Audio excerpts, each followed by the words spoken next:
allegiance to the flag of the United States of America and to the republic for which it stands, one nation, under God, indivisible, with liberty and justice for all.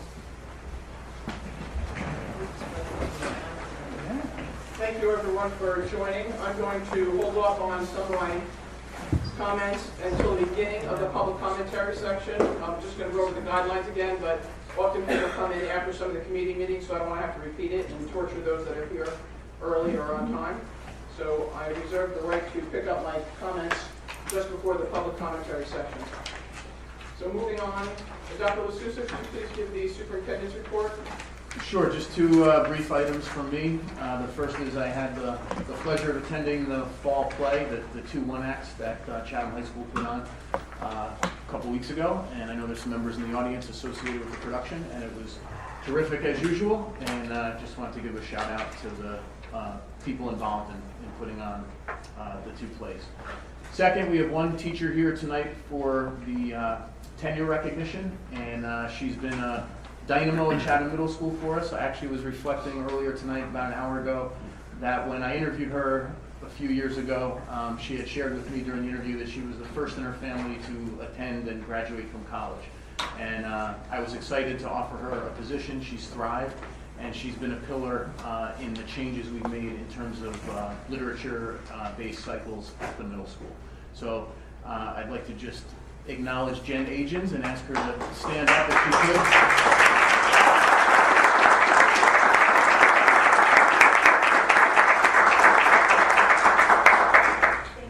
Thank you, Jen. Congratulations. Thank you. Congratulations, that's fantastic. Thank you. Thank you for all your hard work. And that's it for my report. Okay, very good, thank you. Does anybody have any questions? And any teachers that need to sneak out, we understand you have a very early morning, so don't feel bad if you have to sneak out. Business administrators report, Mr. Quill. I just wanted to note to the board, unbeknownst to the district, on Thanksgiving morning there were approximately 30 to 40 residents on our newly done Haas field with their own shovels clearing the field because they wanted to play football and or soccer on a non-snow burdened field. So it is something that we definitely don't condone, and we need to discuss how to, other than erecting a 10-foot fence limiting access to the hospital. Yeah, period. How was that brought to your attention? Basically, the maintenance men got word that somebody was on the field Thanksgiving morning. They were back and accessed the security tapes and were able to see the residents, or what we presume residents, non-district employees, on the field with shovels, and then presumed to play. Okay. So that'll be taken up in more of a finance facilities meeting? Yes. Okay. Does anybody have questions about the? Oh, go ahead. Can we put up signs along the lines of, at this point now, no shoveling? I mean, something to that extent. Risk of fine, and I mean, I'm just to avoid damage to the field. in addition to the usual no bike riding, no Dog walking. Maybe follow. It's hard. It's just hard. I mean, there's a ton of signs that say don't walk your dogs on the property, and people always have their dogs on the turf on the property. It's difficult to enforce. I agree, and that's the enforcement is the hard part. Right.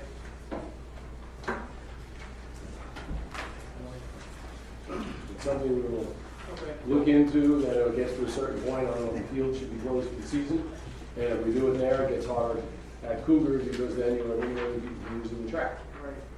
Yeah, that would be unfortunate. There was apparently an annual family football event that was going on, and I received an email from Carol Norder, and it wasn't so much as to say, tell people not to use the field. She was more concerned about the shovel. And I guess one of the ways, to get the word out, right, you can't shovel the fields. So I did Carol sent me an email and said, tell everybody not to use a shovel on Haas Field. So, I sent out as many emails as I could, but is that one of the ways to deal with it, or is we're not reaching enough people, or put another sign on the field? Doesn't it the value of the field, putting all these signs?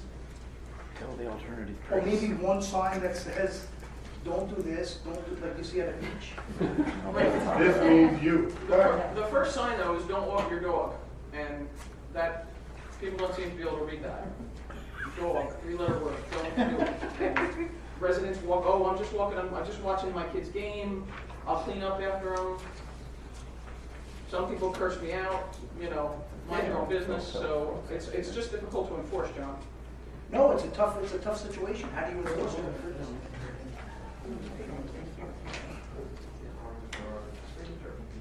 Alrighty. Matt, you're gonna have some brilliant solutions to that in the Finance Facilities Committee meeting, correct? Okay, thank you. Moving on to committee reports, personnel is up first. Kenny was not able to attend, so I'll do the summary. Personnel just met just before this meeting, and there was only one topic on the agenda. We talked about the Affordable Care Act, which is rolled in over the next 2 years, starting January 1st. We need to be, 70% of our employees need to be covered, and the following year, 95% of our employees. And again, this is, goes by several names: Obamacare, healthcare reform, and Affordable Care Act. So we're in great shape.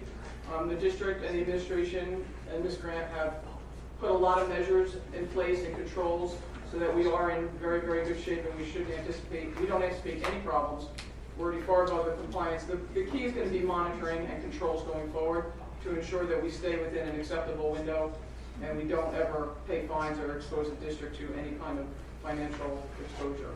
But we're in great shape. Again, they've taken great measures over the years, and we are compliant. We will continue to monitor the employees, mostly that are part-time, to ensure that the hours stay under those that require benefits, or if the employee really, is working for the district that many hours, that we ensure we offer benefits to those people that are deserving of benefits.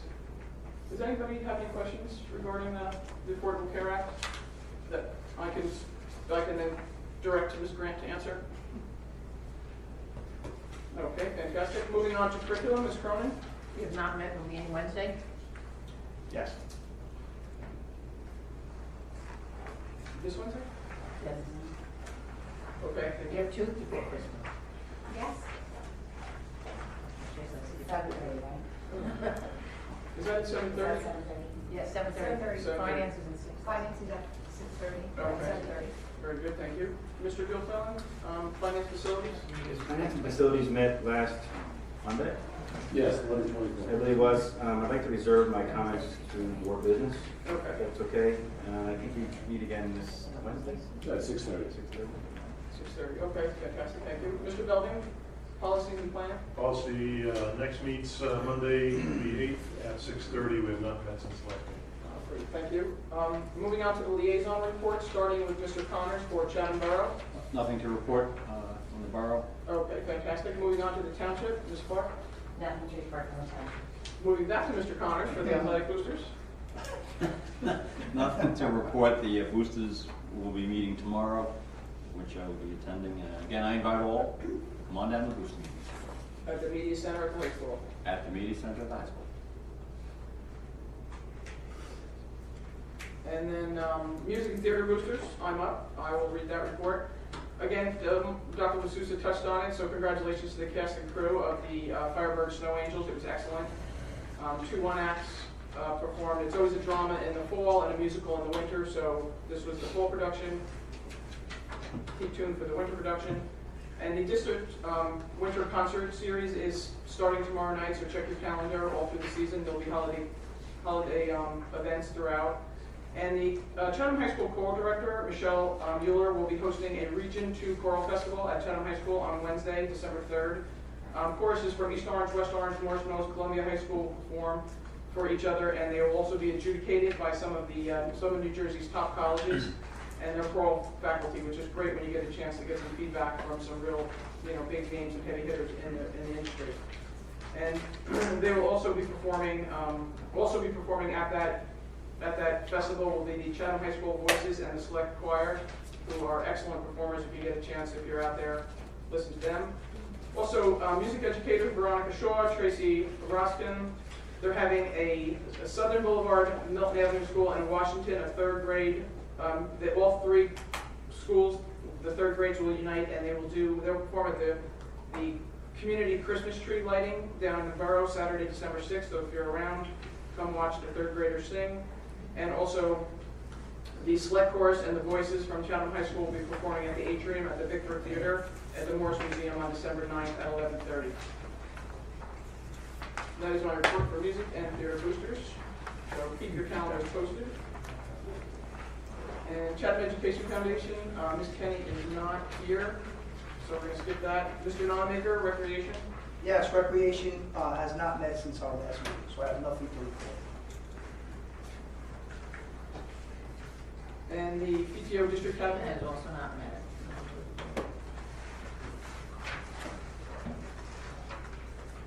Thank you. Minutes, Mr. Nicola? Oh, I'd like to make a motion to approve the minutes of the November 17th public session and the private session, and also the November 19th public session that was held at the Chatham Middle School. I would second the motion. Excellent. Any discussion? All those in favor of passing those minutes? Aye. Aye. Against? Abstentions? Was anybody I else? think I was for the 17th. For the 17th? I have to abstain. Everybody's here on the 19th. I abstain.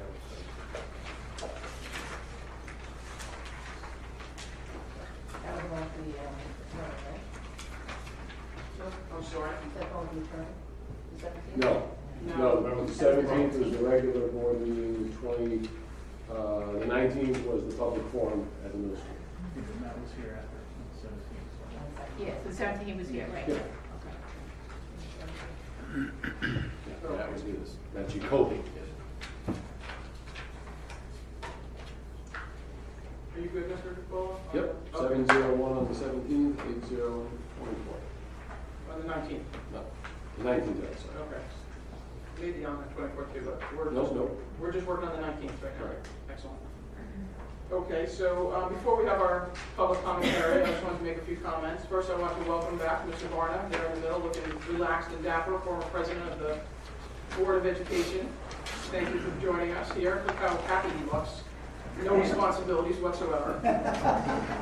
So again, I just want to remind everybody again, the purpose of the Board of Ed meetings is for the board to meet collectively in public and conduct board business.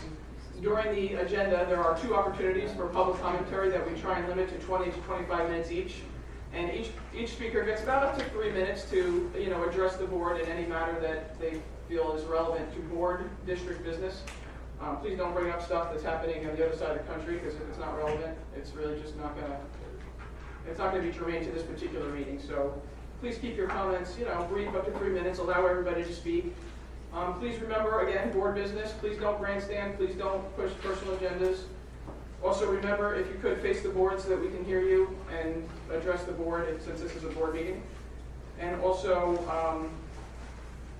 sometimes if you have a question, we may not be able to answer it immediately. It may have to be taken back into committee, or we may have to get back to it another time, either in writing in an email or possibly at a future board meeting as it relates to a particular committee. If it's a policy question, for example, Mr. Belding will take it back and he'll answer the question and come back in another public meeting and answer it in that fashion.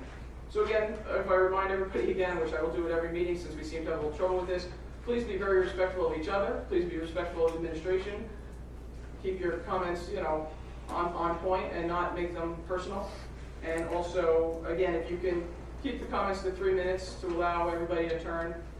We'll let the public commentary, the first session, go for about 20 minutes. Then we're going to start conducting the board business, and then we'll go back to public commentary again at the end. So again, sorry, but that's the short version of that speech, by the way. So with that, if you just line up on either side, sign in. Please introduce yourself. Yep. We are going to time it just in case there's, so if you would just speak up for 3 minutes. And if there's a few members of your group, each of you can address for 3 minutes. I will note that if any of the members of the public wants to use a microphone, you need to use this side of the auditorium. Good evening, Alan Ruth, Chatham, 82 Fairview in Chatham. As representing the Chatham Education Foundation, I'm pleased to present a check for $10,400 tonight for the grants that are listed in the agenda. We have 5 grants, 4 for the high school and 1 for the middle school. And we are now 60% ahead of this time last year in making grants to the teachers of the school district. So we're very pleased with that result. Yep. Thank you as always.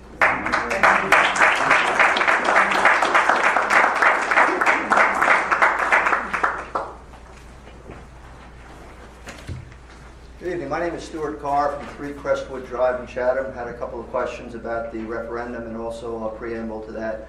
I wanted to get a handle from the board where we are in April versus November, what the status is of discussion, whether there's anything in the offing about that, just to make sure that the public is aware of that. So, Madam Chairman, can you give us some comments as to where we are? Maybe We're staying in April as of right now. There's no discussion moving to November. Okay, and what kind of notice would the public be getting if there would be discussion informally or formally about that? It would be in the agenda, and if it's, you know, if it was, we would do the same thing. We'd have another public meeting, but there's no discussion now to move it. So at this point, we can assume for the next several months at least, there's nothing going on, anything with any board members thinking about bringing up that topic? Because I recognize back in March, again, 8 months late to the party, in the Chatham Courier, there was a couple of folks who have referenced, I guess Mr. Reardon came in asking about movement, and a couple of folks said if we can do it, I'm all for it. I think you, Madam Chairman, referenced that in your comments. Could you repeat the question? Sure. In March of 2014, there was a Chatham Courier article referencing that there was a discussion at the board about potentially moving from April to November, which was precipitated by a comment by Mr. Reardon about allocating money from the budget into some kind of arts activity from the election activity. So we're saying there's nothing going on at this point. For the next several months, we're fairly comfortable there's nothing going on. No. In fact, we have a big referendum that were proposed for the April election, so there's no...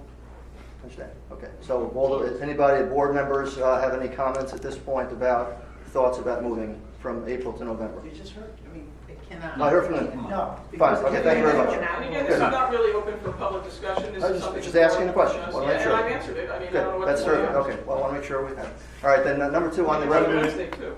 On that meeting. Okay. On the referendum issue, wanted to double check on how I can get a bit more detailed information about some of the building and planning activity about going up versus out. I know we have 3-minute time limits here. Where can the public get involved or at least get more detailed information, be able to put more detailed input into the process and understand how it works?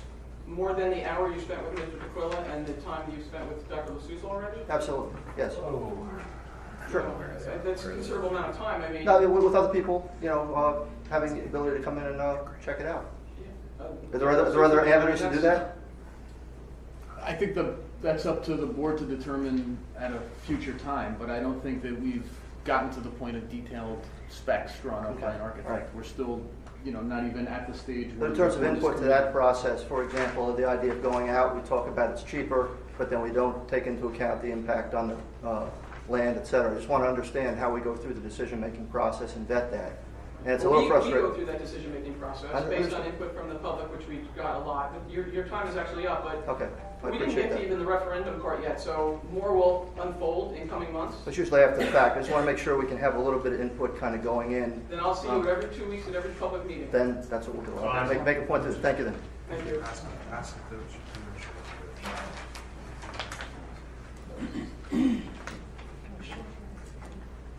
This is not staying. I'm Katie DePinto. I live in Chatham Borough, and I'm representing the Chatham citizens opposing the crude oil pipeline. And I have actually a handout I'd like to give you, if that's okay. I don't have enough for all of you. I'm sorry. I don't have to share. Sorry. Joan can't really read anyway. I might just hold this, so it might be easier. That's fine. Okay. Anyway, I represent Chatham citizens, and I'm here with a few other people from the executive board, and I just wanted to make sure, the reason why we started was to create awareness about the pipeline that Pilgrim wants to build, the proposed pipeline through New Jersey that goes through our town specifically, and by our schools. So I just wanted to run through this real quick. I'll be as fast as I can to try to make my point about how it's a safety issue for the children. I want to make sure you're aware of this.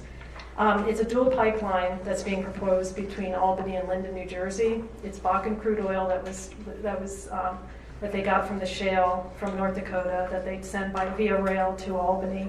And there's 2 pipelines. It's actually 2, one 18-inch, one 16-inch, crude oil going down to Linden, refined products going back up to Albany. And there's about 400,000 barrels of Bakken crude that's going to be coursing through these pipes daily, as well as the crude oil products.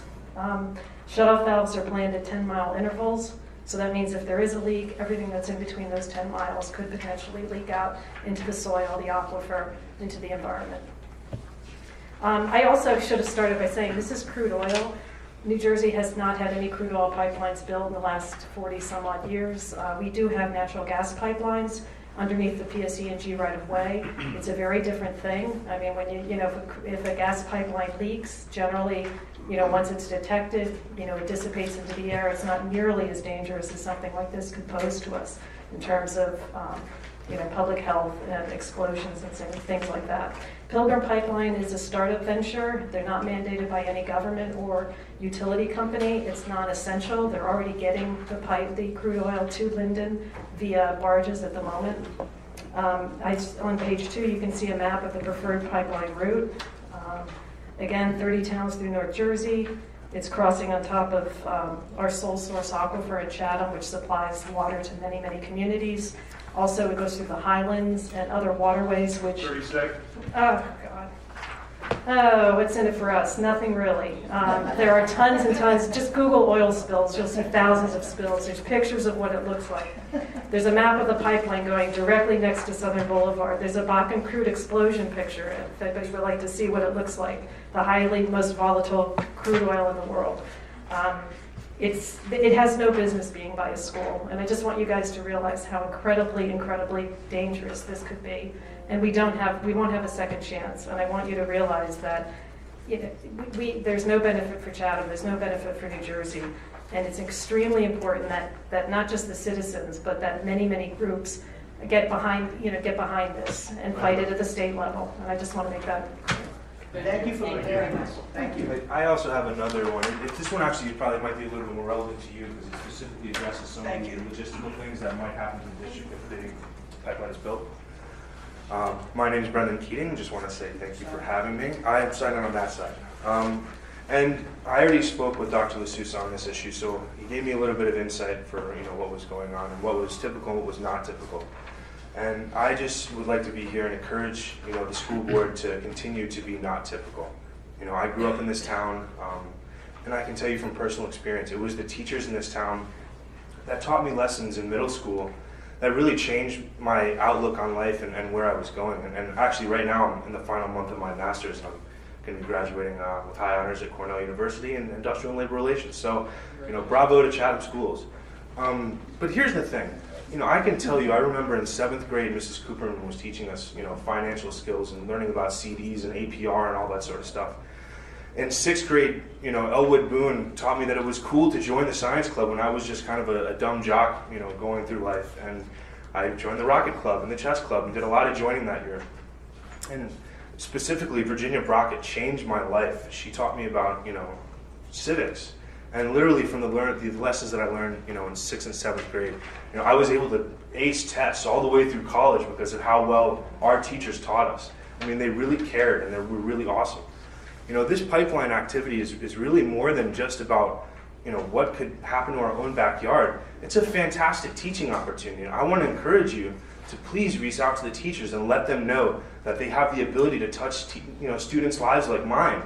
This is an opportunity to teach kids about science and our aquifers and where our water comes from.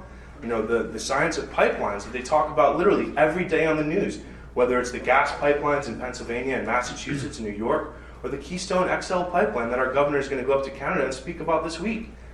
And then we can talk even more about civics. How often are we presented with civics opportunities that are truly nonpartisan, where you don't have to dig your heels in and say, oh, I'm a Democrat or oh, I'm a Republican. 1 minute.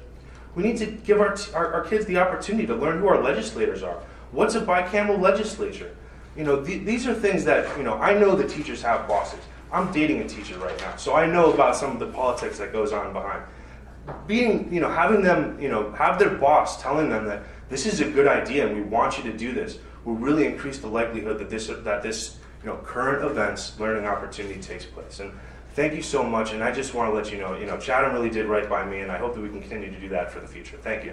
Thank you for preparing this. Cheers. Congratulations on your degree. Thank you. Well done.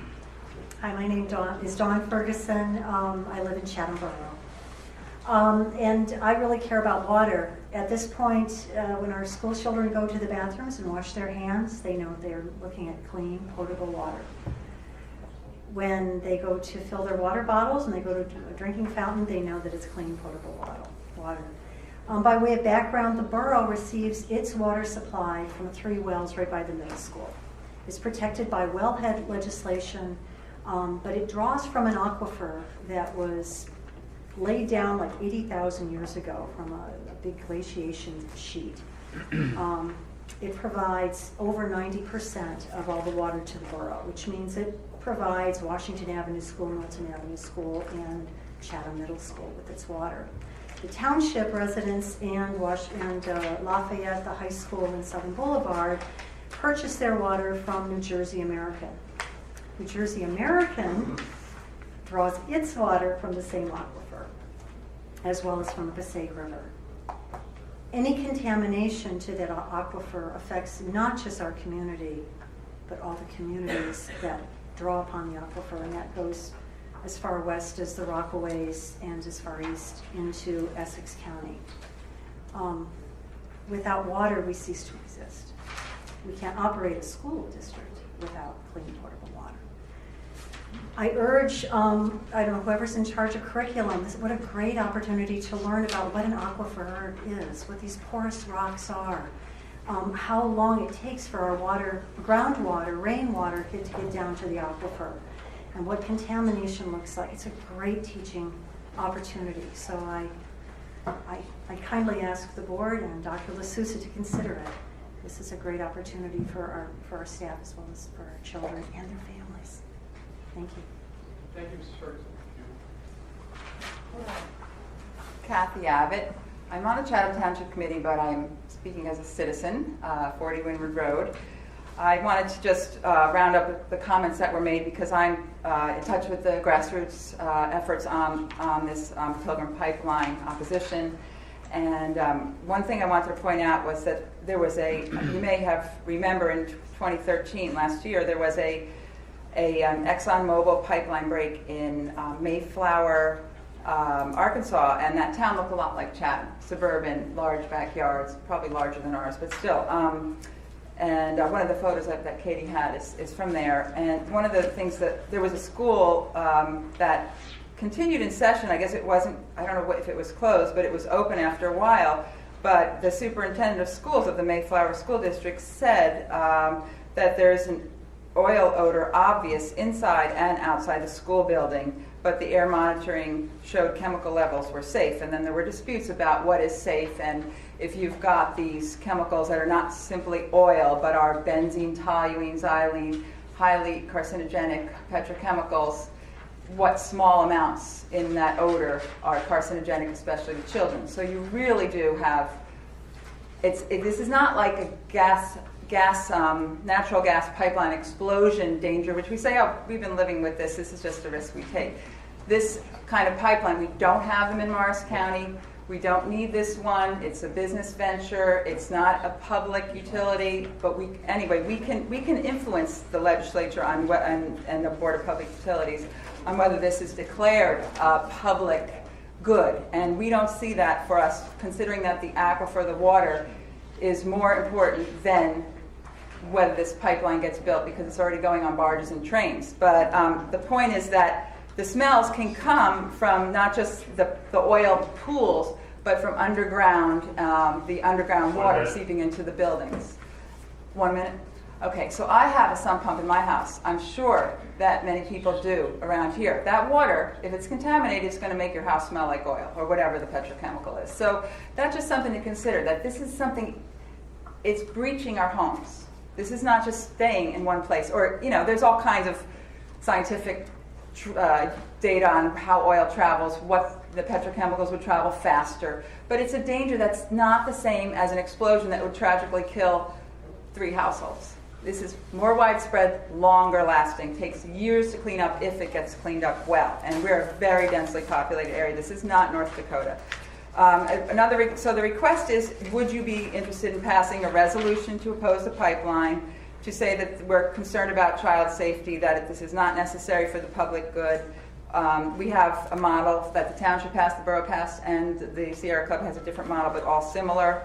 Another thing is that there's a meeting at the library on December 8th that's for the public about that you don't have to have your property surveyed. There's some sort of coercive letters that have been going out to places up in New York State. I don't think in New Jersey, I'm not sure. So anyway, can you advertise in the schools as community news even though it's bad news? Or not bad news, but an opportunity to avoid bad news. Thank you, Mrs. Abbott. Thank you. Hi, I'm Kelly Luthbrough at 155 North Hillside Avenue. First, I wanted to say thank you so much for having no homework over Thanksgiving. It was a noticeable difference in our home, and we really enjoyed it. So I'm not sure where that came from, but my kids came home and said they were not allowed to be given any homework, and I think it's fantastic. Number two, I want to say thank you for taking the time to do the public, hearing the public on the referendum. I thought that was really valuable, and I think there was many people who appreciated having that opportunity. One thing I didn't hear was any comment about dance or dance spaces in the new theater arts space. And I think it would be possibly short-sighted not to consider that when you're looking at the plans, in that you may want 2 classrooms to have an accordion wall so that they could be opened up so that you could potentially have the space for a dance class, or the kids from the play to be rehearsing downstairs in a larger space. I think with this kind of a facility, it's going to lend itself to growth in the program, and having dance eventually included, I think, is a natural outcome. So planning ahead of time, especially considering your floor under the classrooms that may be able to be used for something like this. If there's cement, it's much harder to put something on for dancers that is a reasonable thing for their knees. And so if you think about it ahead of time and are planning of wood floors or putting a flooring in beforehand, it's much more affordable. If that's something you add later, it gets very costly. So that's just my recommendation, to consider a flooring in at least 2 classrooms for the potential growth of the program. Thank you.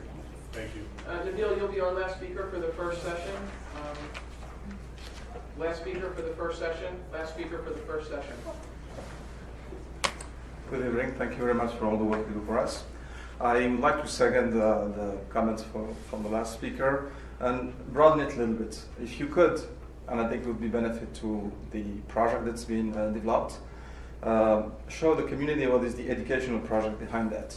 We understand there is a lot of capital investment related to building things, and that might be necessary and useful, and that's fine. But what would I think engage most of us in the community is to understand what is the educational value that we are bringing to the community. This is one example. Could be other classes, different types of arts. I mentioned in the previous intervention the offstage arts, lighting, building the sets, the audio systems. All those are curricular classes that are offered in other schools. So if the project that the community is putting forth includes some of those elements, it will make it more meaningful for most of us who are interested in the education. The rest being a tool to service the education. So it's really not explicit. We don't see. Are there going to be more kids taking art? Are there going to be more the same kids taking different types of art or having different types of classes available to them? So that's really one of the points I would like to ask the board and the administration to be more explicit in sharing with us. And I don't think the time for that is to wait for the thing to be built and then to think about what's going to be taught or what is the educational value of the building. Second point, this is an important referendum. I think it could be a project that rallied the entire community. I looked at all the referenda that were presented in September, the last election. The only referenda that are of the magnitude of ours, $20, $30 million for communities of the same size. That passed.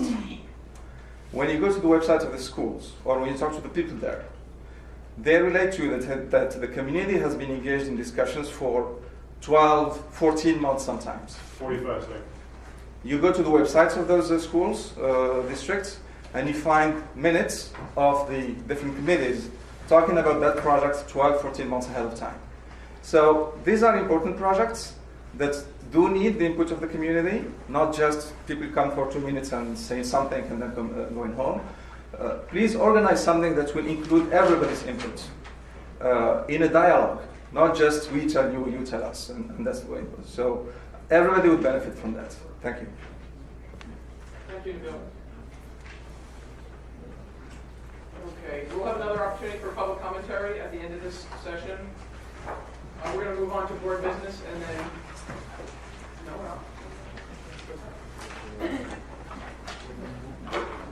we're going to go through our action items and then, so in Ms. Kenny's absence, Mr. Crosby, would you mind taking care of personnel for us?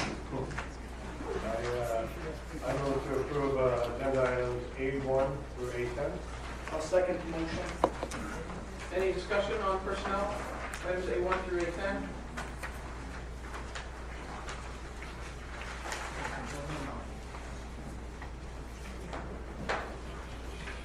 No discussion? Mr. Twillo, would you mind? Agenda items A1 to A10. Mr. Gilfield? Yes. Mr. Belvin? Yes. Ms. Clark? Yes. Mr. Connors? Yes. Ms. Cronin? Yes. Mr. Franz? Yes. Mr. Nonamaker? Yes. And Ms. Weber? Yes. Agenda items passed 8-0. Thank you. Moving on to finance and facilities, Mr. Gilfillan. Yes, I'd like to move action items B1 through B9. I'll second the motion. It's the second round of thank yous for the Chatham Education Foundation. Check that. Mr. Ruth delivered tonight. I don't think he's Bill Cosby, so that I'm going to find a new name for you.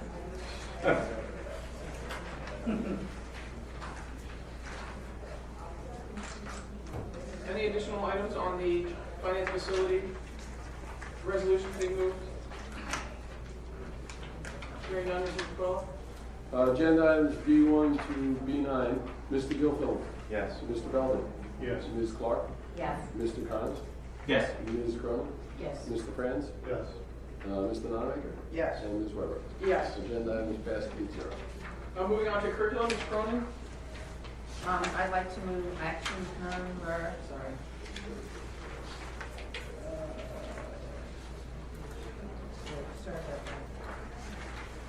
yeah, action C1 through C3. I'll second the motion. Any discussion on those items? We beat up the Little Yet Table Tennis Center. I think we've exhausted that. Any other further discussion beyond table tennis? Mr. Twillo? Agenda items C1 to C3. Mr. Gilfield? Yes. Mr. Belvin? Yes. Ms. Clark? Yes. Mr. Connors? Yes. Ms. Cronin? Yes. Mr. Franz? Yes. Mr. Nonamaker? Yes. And Ms. Weber? Yes. Agenda items passed 8-0. Fantastic. Policy, Mr. Belvin? There are no policy items to this evening's meeting. Okay, thank you. I didn't know if you were going to call them horrible. Moving now on to board business. Mr. Gilfillan, you want to lead us off on that front? Sure. Board business. I'll roll in the finance facilities meeting that we had last Monday, and then continue discussions amongst the board, as well as continued review of all the inbound emails and local chatter in terms of the possible referendum and what we are looking to achieve. Basically, from perspective of why we're going to, a finance committee recommend to the balance of the board today was massive discussion in terms of, are we delivering value for the money we are asking for from our taxpayers? And can we attach value to every single program that we are asking the taxpayers of Chatham to fund? And are we asking for too much? So from perspective of all the different programs that we analyzed, hemmed and hawed over, and argued over, we look at it from a perspective of, will it not only touch the individual students, will it touch each individual, to touch all students at each grade? Is there something for everybody in order for them to realize value for the additional dollars that we're asking taxpayers to spend? And from a perspective of all the different in essence, we're kind of breaking down into 8 different programs. If I divide the classroom by school up, I think it's 8 different requests that lead to the combined total figure. Does each one of them deliver value for somebody in the town? So from perspective of the field program, that delivers value for everybody in this town. Additional classes that our administration has asked for, they're not done out of anything but their desire and their belief, need to add to value of the programs and the curricular programs for our children in the K through 3 programs. Grades 4 to 5, they'll benefit from what we believe will be a better positioned auditorium for Lafayette Avenue School. Grades 6 to 8, they benefit from additional labs and the robotic labs that will, in the classrooms that will come about from this referendum. The high school kids benefit from the auditorium and finally having a facility that meets the abilities of the children of this town. And then if we look at it from perspective, I think I've already said it in terms of the fields. Everybody in this town benefits from extra fields going forward. We also, and it continues to be my passion, is when you look at the statistics in this town and the amount of money from a school board perspective of how you break down the taxes in this town, I believe it's north of 60% of our tax dollars are funding the local schools. I think about 20% is, or 40% is divided up between the town, the borough, the township, then your county taxes. We do have this is kind of a arguable figure. There's different ways to look at it, but I'll use a 50% number. 50% of the homes in this town don't have children in the school system. And most of those either have children who are pre-K or have kids that have already gone through the school system and decided to stay. So can we deliver something to those taxpayers and what we're doing with this referendum to make them feel as though they're receiving value from the school district for the extra dollars that we're asking them to spend as well? And we have spoken to a number of different things where I believe that we can do this. We can give everyone in this town the feeling that their school dollars, no matter if you have children in the school system or not, are going to receive value add from what we're looking to achieve. And the value add can be from as simple as continuing to defend property values in this town, all the way to continued intent by this board to support the administration to offer programs to the seniors or whoever else, utilizing our facility to again feel as though they are a part of our district as a whole, even though they don't have children in it. So from this, and after hours and hours of continued discussion, the Finance Committee is recommending to the board to go to I would consider a next level of discussion to move forward with all the individual projects that have been brought before us, from the first initial 5 and then the additional classrooms, which was looked at possibly as a second question. We had come to the point where we recommend doing each and all of these different projects under one single referendum. The total value is yet to be finalized. I believe it's in the range of $27 million, maybe a little bit more, 27, 28 we'll call it. 28 and a half as of right now. Okay. Within that, there are a few discussions left to be had. One, the most important, is whether or not to sod the back of the high school or turf it. I think that's my recommendation. The recommendation of the Finance Committee was to turf it. We would like feedback on that. So that is our recommendation. Most have come back to me with their thoughts, and we would like to open it up the board at this time for discussion amongst all the entities as to their thoughts, opinions, so we can move this level of discussion to the next level. Can I start off, Matt, and then we'll just go down the line. We'll start from Michelle. I just want to clarify something you said about the expansion. That is to enhance our current curriculum. That is not to talk about full-day kindergarten just yet. It's space we need right now in our district to augment our current program.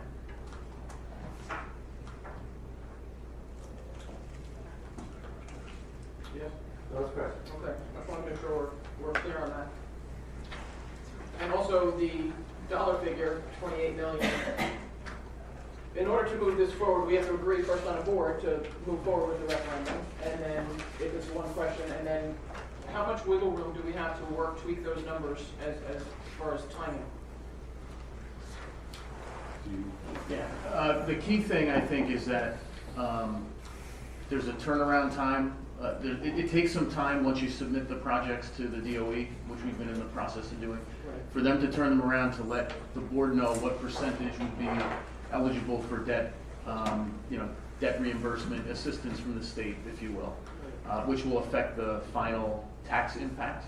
So 28 could come to 25, depending on... Right, so right up until, over the next several months, the board can modify these projects or eliminate them if it so chooses any way it wants, really. What the board can't do really right now, if it wants to move forward with an April vote, is identify a brand new project and get all of that moving with the expectation that it be put before the voters, or take one of the current projects and increase it in scope somehow. That wouldn't be doable. Down. You can scale down, you can modify, but the general framework is what it is for the most part. And you can remove, you can modify, you can scale down, but you can't go bigger, at least not if you're aiming for April. So we hit the ceiling, we can only go down. Correct. I guess. Yes. And if we say right now it's 1, but then we decide to break it down, can we do that? Yes.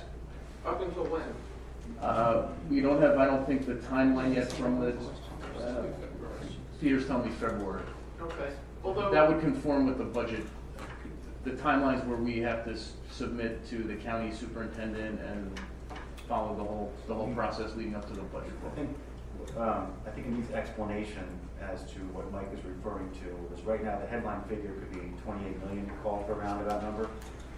We're in line to get state reimbursement for X percentage of that. So whereas the headline figure may be 28 million, the tax impact could be $24 million. I'm not quite sure what that figure is. We need to define as to what individual programs get reimbursement from the state. The back of the envelope figure is for expectations. The architect won't commit to that. That's what the architect needs to. So there is a possibility that the headline figure versus the tax impact figure are going to be definitely a figure apart. I'm not quite sure what we do expect it to be beneficial. I think it's important to state that the tentative state support will be in the form of debt relief, not outright support for the capital expense, the initial capital expense. It's debt relief and a portion of the approved amount of the debt. That's really tax dollars.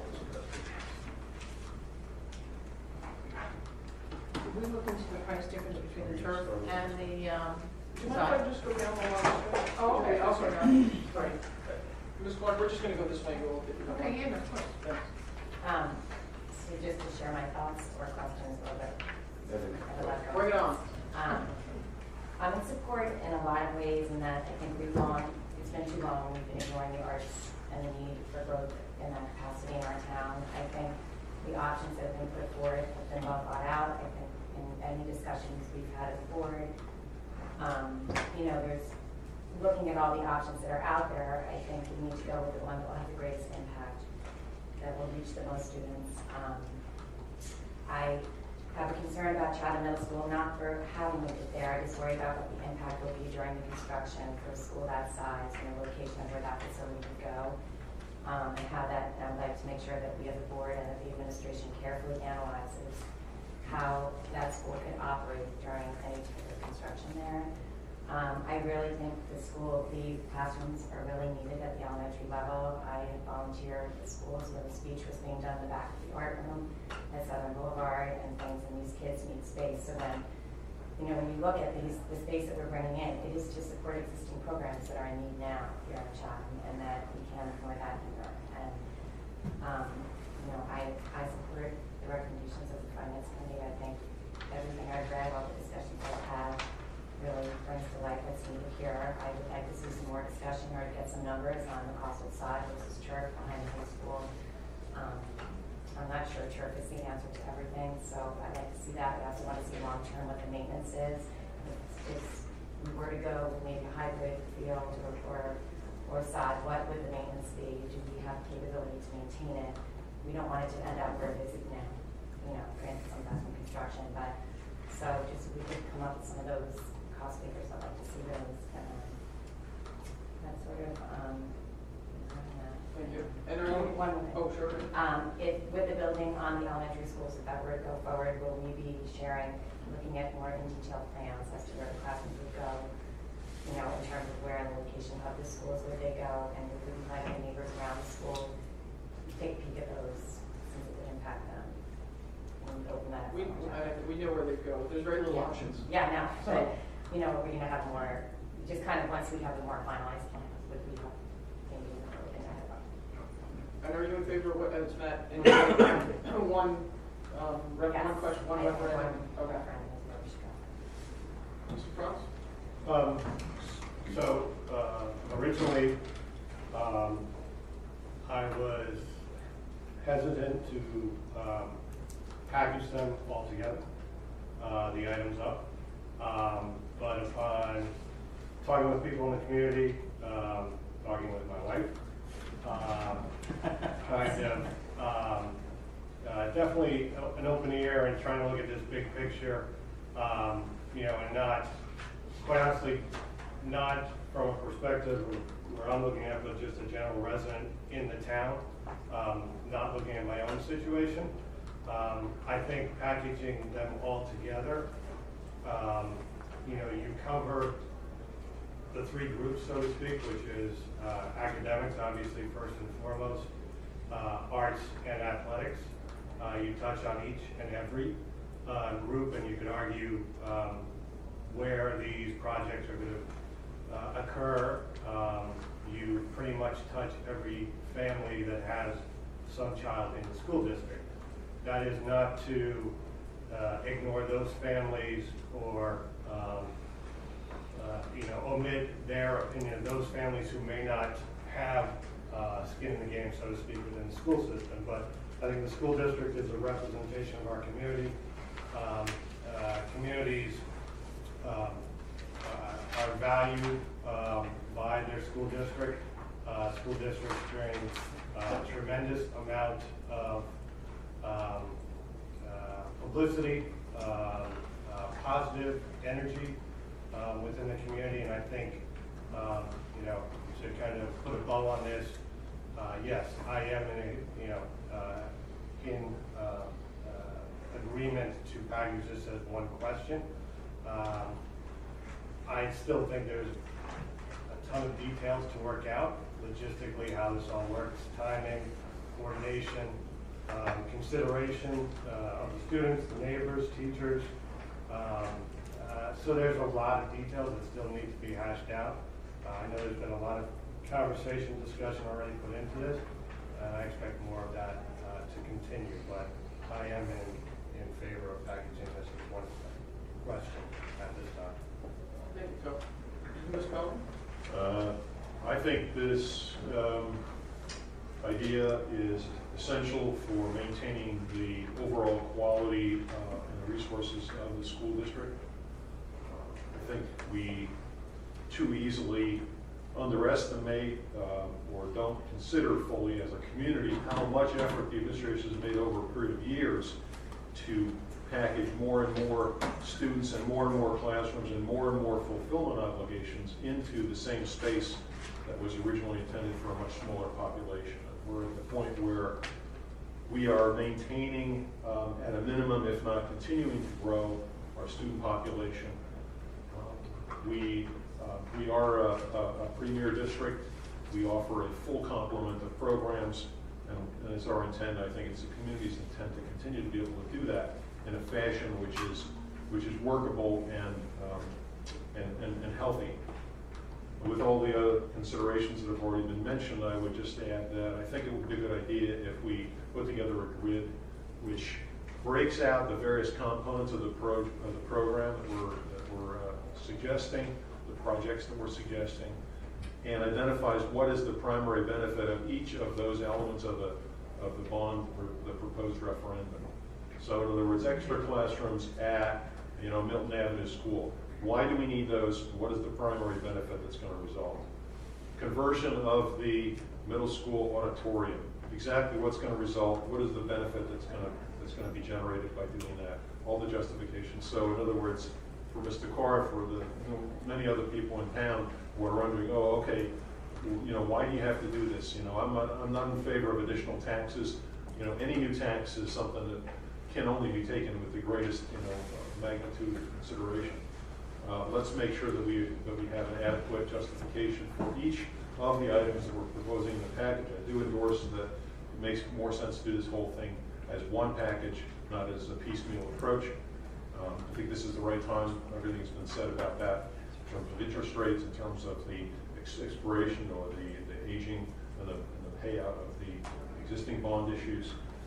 So I do endorse this project with the caveats that my colleagues have already mentioned, and with the assumption that we put all the detail out in a very clearly presentable fashion. Not just what we do on slides in a brief PowerPoint, but something in detail, and not just what's going to be in the referendum itself, but something way ahead of time as soon as possible so that everybody in the community can look at that. Thank you, Mr. Building. I'm going to skip over Mr. Phil since he led us off and go to Mr. Kerman. Yeah, I think everything has been said. My big question is still, I'd like to see the breakout of the turf versus the turf versus the side, and like Michelle said, the movements. I too was originally hoping to break out the questions. Obviously, the committee, the majority felt to put it all together. It's fine. I support that because obviously the community, based on all the feedback we've been getting, is everybody has interest in all three for different reasons. So I'm supportive of that too. Okay. Thank you, Mr. Connors. State the obvious. This is a huge undertaking by the district, but the way it's broken down, it's giving everyone something.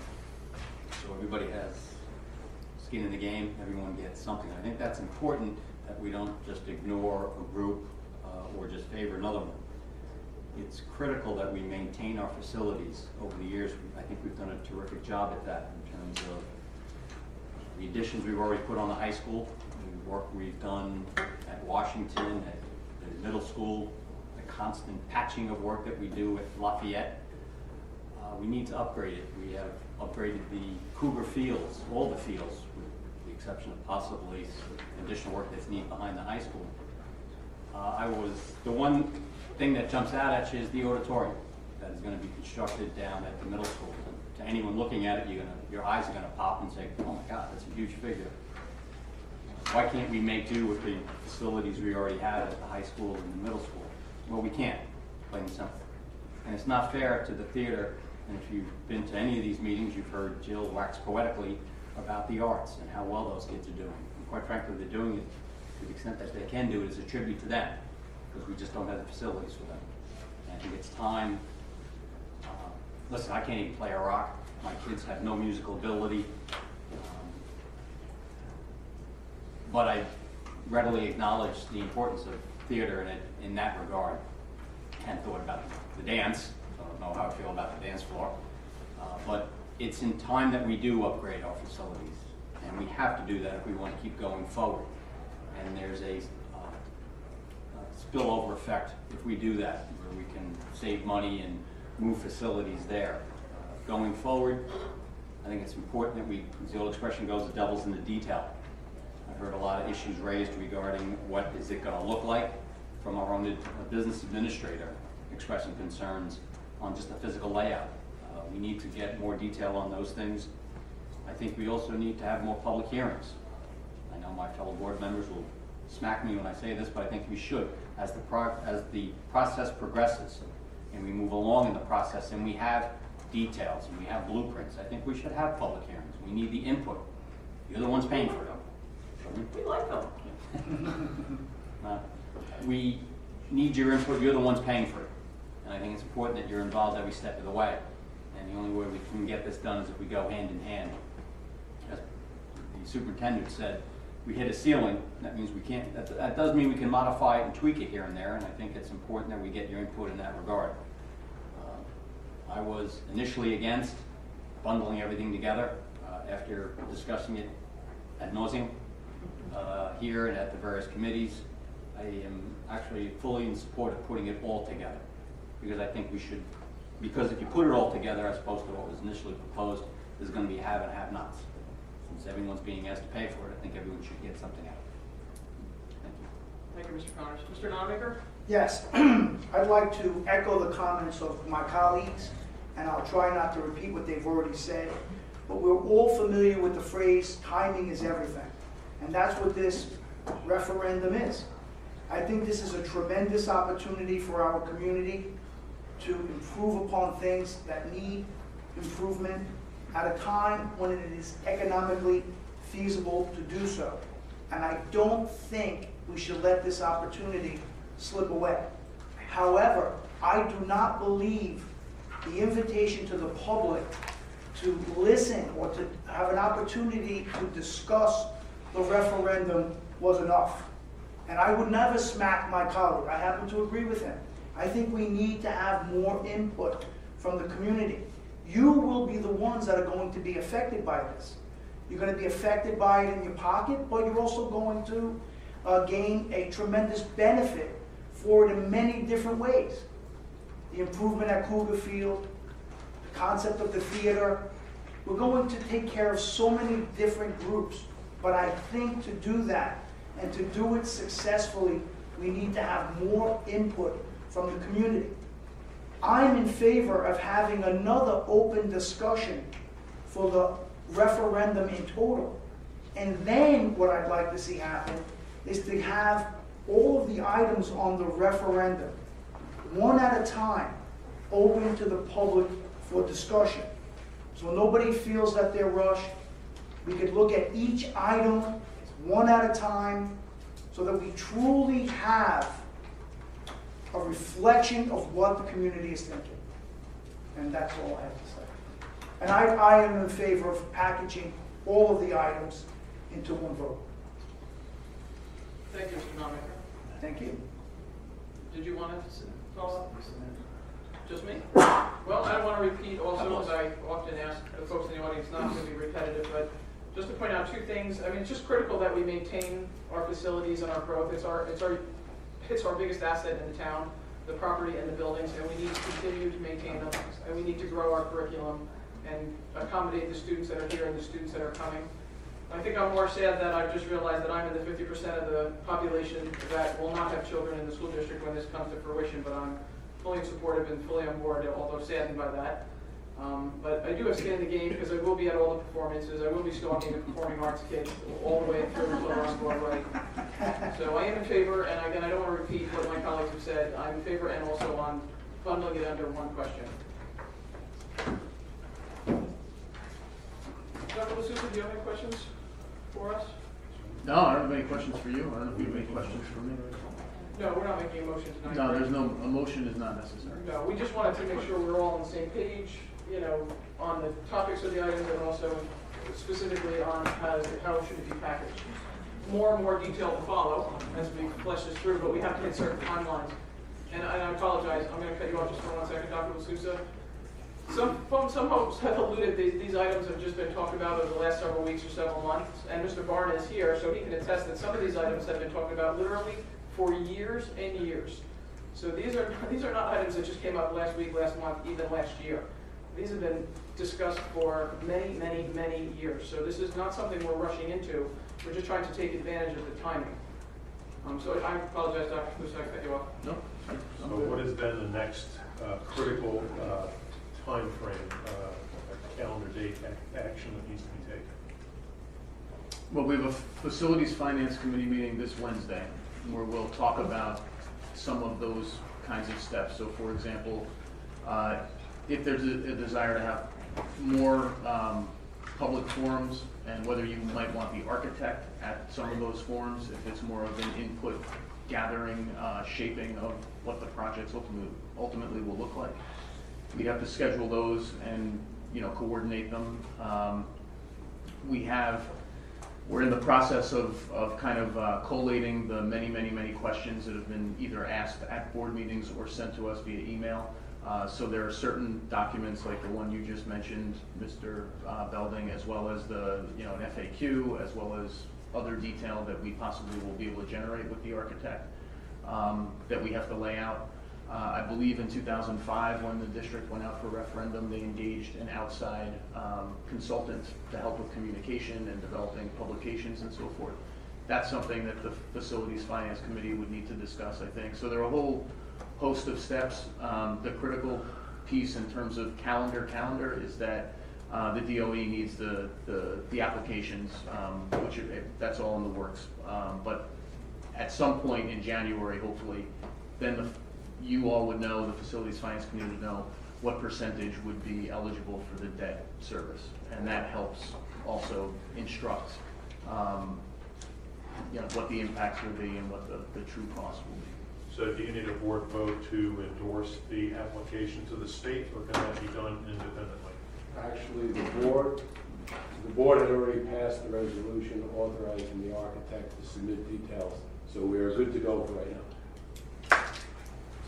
Thank you. Is there any additional discussion by any board members on this topic? I know it's certainly not the last time we'll be talking about this. No? So we have our second opportunity for public commentary. Wait, Ms. Weber, Oh, I have, sorry. I'm sorry, I have additional board business. Oh, Am I sorry. permitted, without naming names, to comment on the letter that was in our board file requesting a hearing? No. Okay. We Then do I want to have refrain an from doing so. We do want to have an executive, a closed session, executive session for the purpose of discussing a legal matter. That'll be brief, but that'll be after the public meeting. Absolutely not. When you start sentences like that, I know my answer is absolutely not. An additional board business, if I can, just on the pipeline folks have left.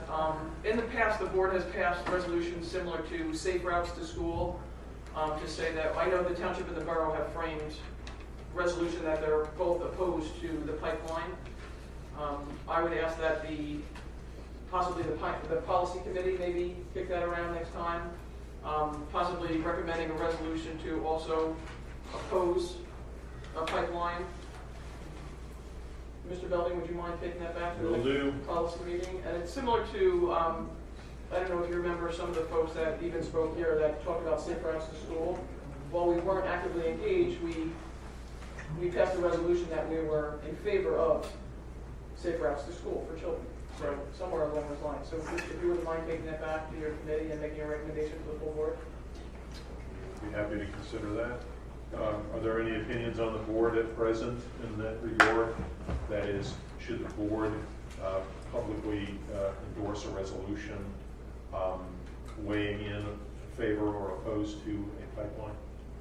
My only recommendation is that whatever proposal we would put forward has only an impact in terms of the school and the impact on the school, not from a town perspective.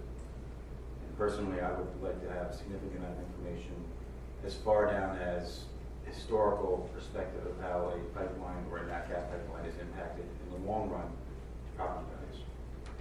Well, irrespective of how I feel about it, is that a board function? Or is that a township function? Is it a dual function? Is that the role of the Board of Education? Well, To get involved in? Well, if I could just, Yeah. so it's a potential development which may have implications for the board because of either potential impact down the road on water supply, the schools being consumers of water, the children being in the schools and using water, local water. It could potentially have an impact because it might interfere with roads or transportation or something that impacts our ability to operate, potentially, not knowing what the physical location might be. So considering those, I'm sorry, Yeah, no. considering those obvious implications, does the board, right, have the ability to get involved in that? Is that a function of the board, or is that a function of the township? It's similar to, again, I wanted to bring up safe routes to school. While we didn't affect or take any action, we were just stating a position that we were in favor of, operating safe routes to school. And a private group took over and generated some grant money and added some sidewalks and things like that. Okay, so The township and the township and the borough also drafted resolution that doesn't necessarily affect anything immediately. It's just stating a position more than anything else. So then I have no problem. In fact, I would vote in favor of issuing a position statement. But are you asking that we develop a policy? No, I'm just asking, No. Mr. Should we consider passing a resolution for or against the pipeline based on the implications that it may have for our area of interest, which is the operation of the schools, safe operation of the schools? But isn't a resolution different than taking a position or issuing a position statement? Isn't that different than a resolution? I'm not sure of your question. I'll make it clear. Is a resolution different than taking a position or issuing a position statement? Aren't they completely different? I think we only deal with, I think you just repeated it louder, but. I'm not sure. Resolution, right, that means we're going to be doing something about it, right? Not necessarily, no. Or we issue a position No, statement, which is say the Board of Ed is against it. Well, for example, I think we recently passed a resolution saying that we were in favor of the state reevaluating or reconsidering the superintendent's salary cap. Okay, that doesn't mean that we're going to do something about it, but we weighed in at the request of, yes? Yeah, that's right. We weighed in at the request of the State Association of Superintendents and Administrators. School Boards Association. School Boards Association, at their recommendation, simply so that we would be on the record of saying we support reconsideration of this policy. So it doesn't mean that we're going to take any further action necessarily. Okay, so are you looking for a vote now? No. You're just asking for No, I opinion. just wanted an opinion from the board I before would be we in favor of consider it in issuing the a policy. position statement versus a resolution. Thank you. You're welcome. I would in favor of, The policy committee will duly consider this issue in its next meeting. Thank you. Thank you very much. Is there any additional board business? John will repeat it for you. Yeah. No additional board business? So we have our second opportunity for public commentary. Again, we're going to try and keep it to 25 minutes. We have an additional meeting after this one. So please step up to, if you would, announce yourself. I don't know where the microphone went, Ms. Devlin. It's okay. It'll be there in a minute. We need better facilities. We only have one mic to split in the whole district. Maybe we'll let that. I travel slower than sound. There you go. We'll let that to the referendum. Again, we're going to keep it to 3 minutes if you could. Jane Devlin, Chatham Township. I just wanted to take a quick moment to go on record tonight with regard to my position and request that the district reevaluate the effects of homework on the students' well-being with an eye on revamping it and taking some innovative approaches. I want to shine light why I bring this up at each board meeting, particularly since last session some of the boards said they heard this already. It's certainly not to hear myself speak, and it's definitely not to badger. Rather, one never knows what comment made on what date might serve as the impetus to roll out the dialogue and get things going beyond the here and now. Also, there is no timetable or expiration date when it comes to being concerned about the challenges and stresses today's youth are tackling. School districts nearby us apparently are revisiting established practices and exploring if they fit today. For example, Milburn has eliminated finals. An informal poll from this past holiday weekend yielded that most teachers in our district gave no homework. And what better lesson could any homework assignment have taught our children than family, home, and hearth, and its accompanying values taught them anyway? So I propose if we decrease stress, increase rest, increase ethic-based curriculum, and increase the students feeling heard and understood, and promote knowledge for knowledge's sake versus competition, then maladaptive coping skills and behaviors may decline, and the end result could be even more engaged, motivated, and dynamic learners. It seems at least worth the discussion. Thank you. Thank you, Ms. Devlin. May I say on a separate note, I support the referendum. Thank you. Just sign in and I'm done. Thank you very much.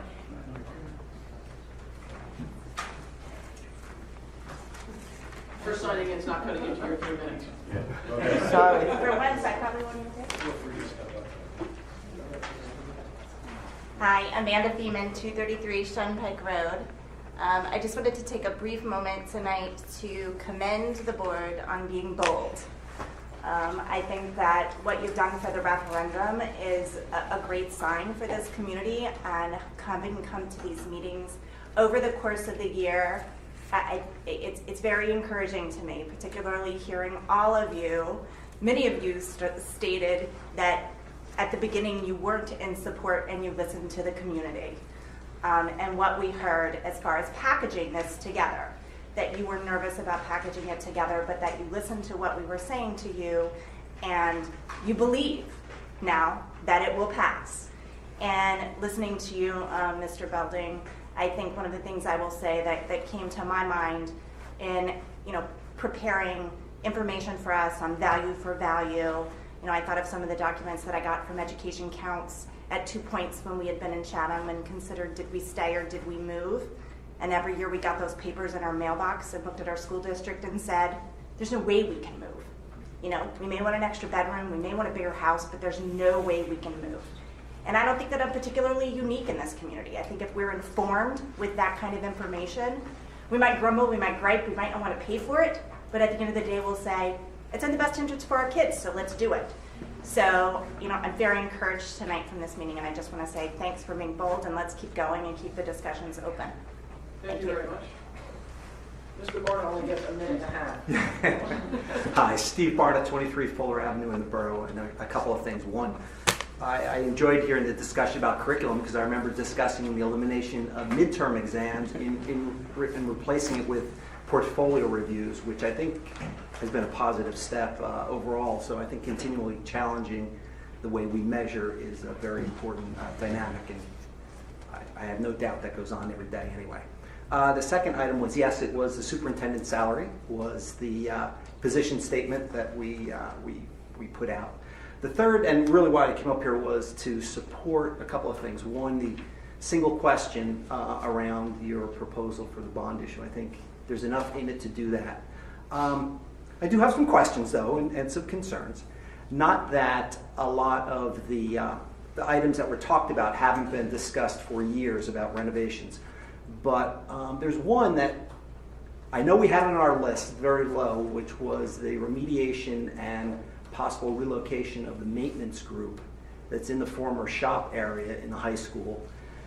It would be great if somehow that might be incorporated. I looked at the proposal. I watched what was presented last week.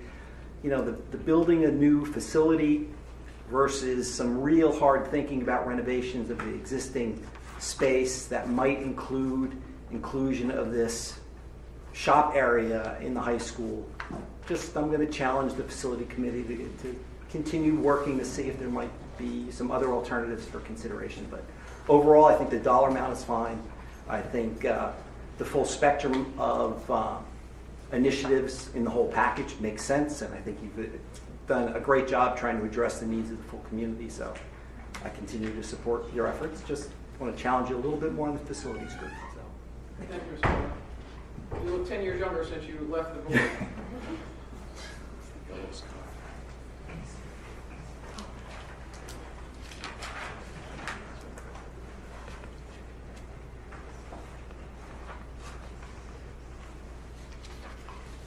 Lydia Hilton, 37 Wilson Avenue in Chatham in the borough. Some of these questions have been answered, but I'm just going to read it anyway. Since October 6th, when the referendum was first proposed, there have been a lot of questions asked by the public to the board. And I was wondering when we might expect to see these questions, the answers posted online for the public to view.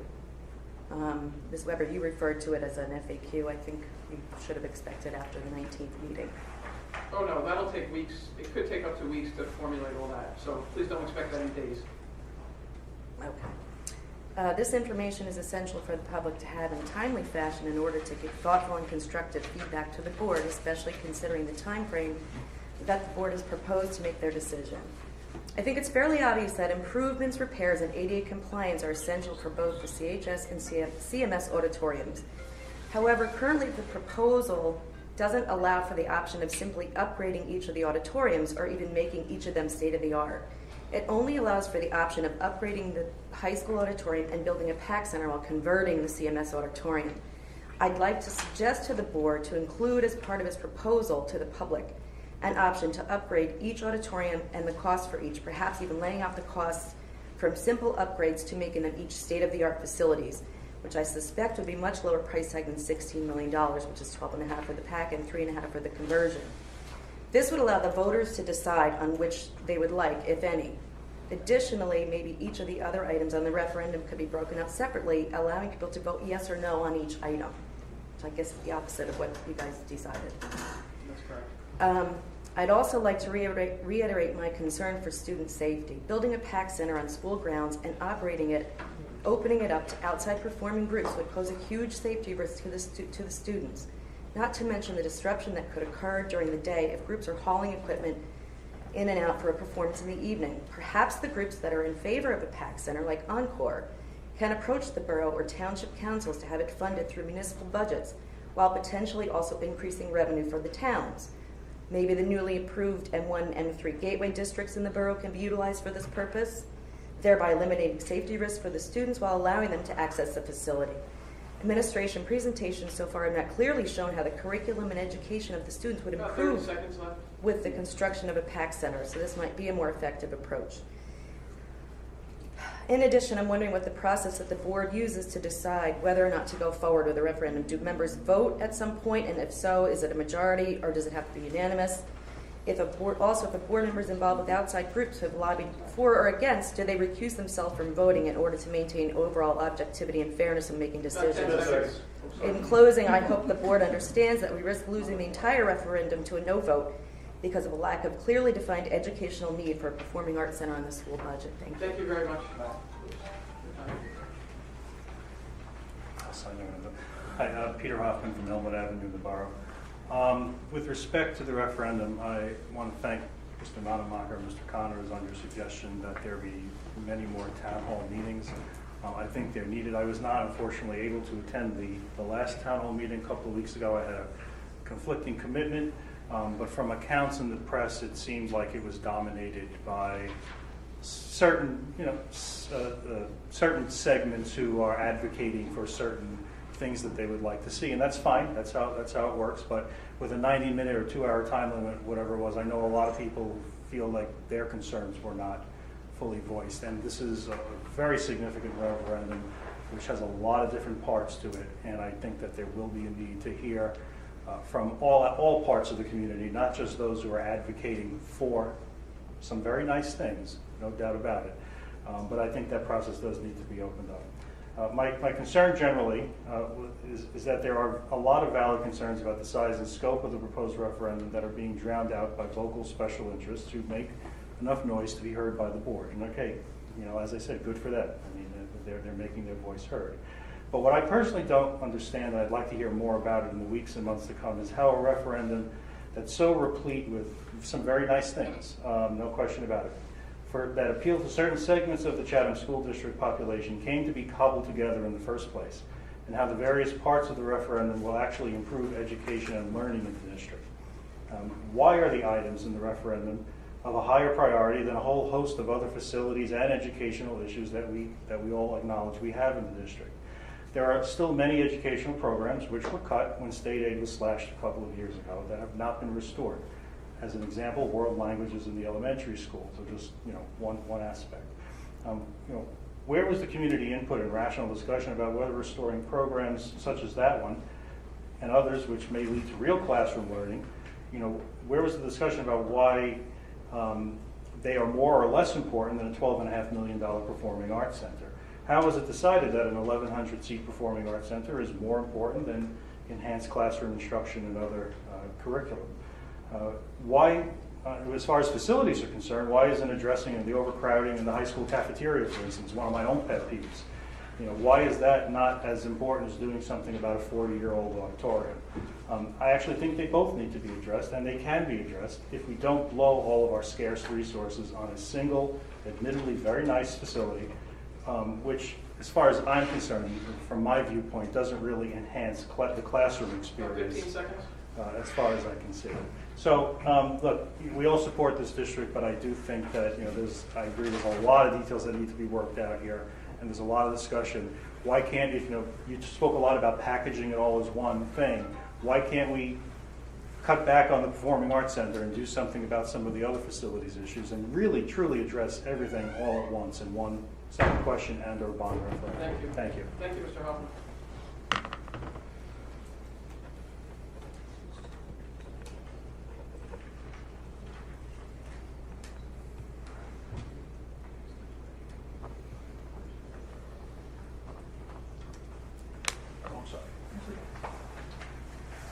Good evening, thank you. Brian Keating, 63 North Hillside Avenue, Chatham Borough.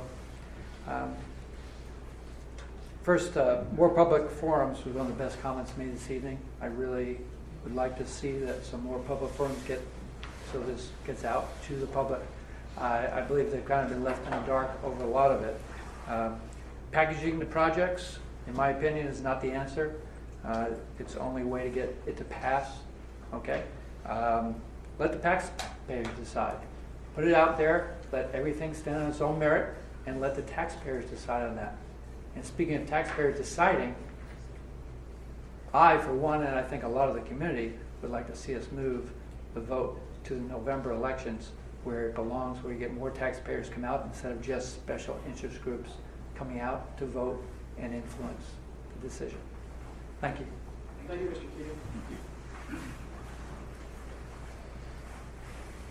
Oh, I'm sorry, Brian, did you get a chance to sign in? If you wouldn't mind. Sorry, Mr. Heath. I waited until we got all the way to the back of the room before you went back out. Good evening, Bill Heath, Hillside Avenue. First thing, our Christmas tree is up, sale is up and running. My fingers are just about thawed out from Saturday, but we are ready to go, and we would appreciate everybody's patronage. Brook Lake in Maine, Saturday, Sunday, and during the evenings. Everything goes back into town, so please stop by and get a tree. Second thing, can I ask the board whether there has been any movement on my offer to pay for the broadcast of these proceedings? It's going to be considered in the policy meeting next Monday evening. Mm-hmm. Okay, so we'll know shortly then. The next public meeting will acknowledge what was discussed and any action that the policy committee is making a recommendation to the board. Okay. And again, there was a cap, correct? I just want to be... Yeah, I mean, There was a it's cap not open-ended, let's put it that way. There is some cap, though. It's not Yes. indefinite, and it's not a lifelong contract. Mm-hmm. That's exactly right. Can you just restate what the cap is? I offered to pay for approximately 6 months through the end of the referendum, through April, 6 months to make the math easy, whatever 6 months works out to be. Approximately 6 months of manning a camera, taking care of the mechanics of connecting that with the various cable services in the community. Exactly. Or simply providing funds and expecting that we would take care of that, or? Oh, I'm providing the money, you guys take care of the details. Yeah, okay. Sorry. So it's money, okay. I'm not a TV expert. And the last thing, I didn't intend to speak on this, but the pipeline crowd came up, and I think I have to respond. I don't know if this is the right pipeline or these are the right people to do this. One thing I do know is that we need energy, whether anybody likes it or not. I have 2 nephews and a niece that have served in the Gulf. My nephew is over there now, and he is the captain of a destroyer that is protecting the carrier group that's bombing the daylights out of ISIS. One of the reasons we're over there is because of energy. There is risk in life, and I'm not sure that it is the job of this board to decide on energy policy as far as we're concerned. Sorry, we're not doing repeat visits. We never do. Repeat Sorry, Mr. visits? Keating, I didn't want to... I'm sorry, I didn't get that. I just wanted to, in case Hillary wants to wrap back around. Oh, okay. I just don't think it's in your portfolio to comment on energy policy. Right now, as far as I'm concerned, fracking is a gift from God. It's going to allow us to move the needle just far enough so that we don't have to buy oil from people in the Middle East who just as soon rather kill us, from thugs in Nigeria, and from nickel and dime dictators in Venezuela. You're a little off topic on this. So I am, but you know, I'm sorry they came in and want you to comment on energy policy. I just don't think that that's part of your portfolio. There are other opinions on that. Thank you, Mr. Chief. So Rich thank you. and I are going to Venezuela this weekend. We're going to work it all out.